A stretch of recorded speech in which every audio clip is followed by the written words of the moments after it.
अस्सलाम वालेकुम। एक नई वीडियो के साथ दोबारा आपकी खिदमत में हाजिर हूँ। वर्ल्ड कप 2023 जारी है।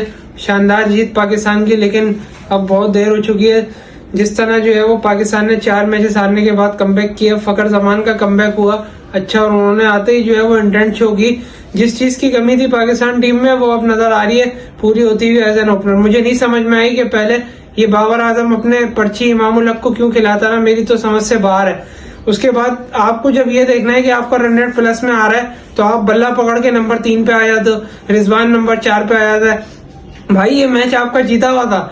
वर्ल्ड क्लास प्लेयर की खासियत क्या होती है? ये होती है कि जब ऐसी सिचुएशन हो तो किसी दूसरे प्लेयर को ऊपर करे, खुद नीचे आ जाए। सिचुएशन देखी जाती है, सिचुएशन क्या है, मैच की पोजीशन क्या डिमांड कर रही है। आप मुंह उठा के नंबर 1 आ गए, उस पे नंबर 3 पे आ गए, उसके बाद आप जो है वो 16-17 गेंदे जाया करके जा रहे हैं 9 रन बना के।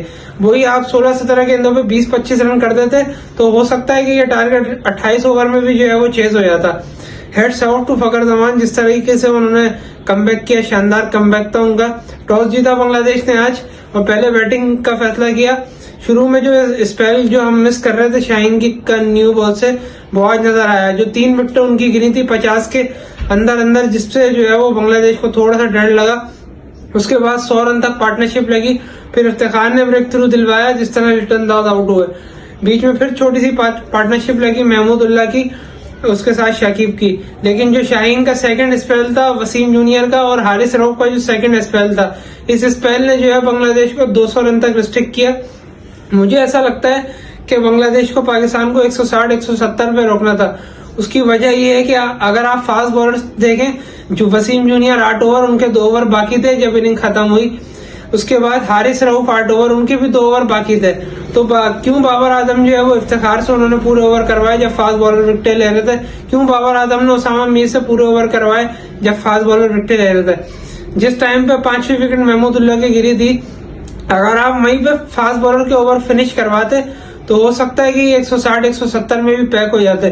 थोड़े से जो बीच में रन लीक हुए वो स्पिनर से हुए नजर आया बाबर आजम की कप्तानी में फिरोज, लेकिन जो है वो विन जो है आखिर विन होती है। लेकिन जो है कल का मैच जो है वो बहुत इंपॉर्टेंट है पाकिस्तान के पॉइंट ऑफ व्यू से। साउथ अफ्रीका अगर न्यूजीलैंड को हराता है ये मैच तो न्यूजीलैंड का डेफिनेटली जो है वो रन रेट डाउन होगा, फिर 4-4 लॉस हो जाएंगे दोनों के, पाकिस्तान के भी 4 लॉस और न्यूजीलैंड के भी जो है वो 3 लॉस। तो पाकिस्तान और न्यूजीलैंड का मैच जो है एक तरह से जो है वो डू और डाई होगा।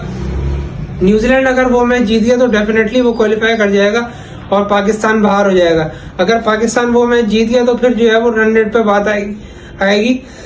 तो अभी वर्ल्ड कप जो है वो वाइड ओपन है बाकी टीम्स के लिए भी। अब देखना है कि किस तरीके से जो है वो कल का मैच होता है। पाकिस्तान का अगला मैच जो है वो बेंगलोर में न्यूजीलैंड के खिलाफ है और वहां पे बैटिंग पैराडाइज विकेट होती है। तो अब देखना ये है कि किस स्ट्रेटेजी के साथ पाकिस्तान जाता है।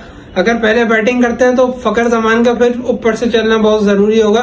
360-370 भी जो है वो अगर आप बेंगलोर में पहली बैटिंग पे लगा देंगे तो ये स्कोर इतना होगा कि चेजिंग साइड के लिए आसान नहीं होगा। लेकिन अगर आप फिर वही 270-280 वाली क्रिकेट पे गए तो आप जो है वो न्यूजीलैंड के अगेंस्ट भी जो है वो फंस जाएंगे।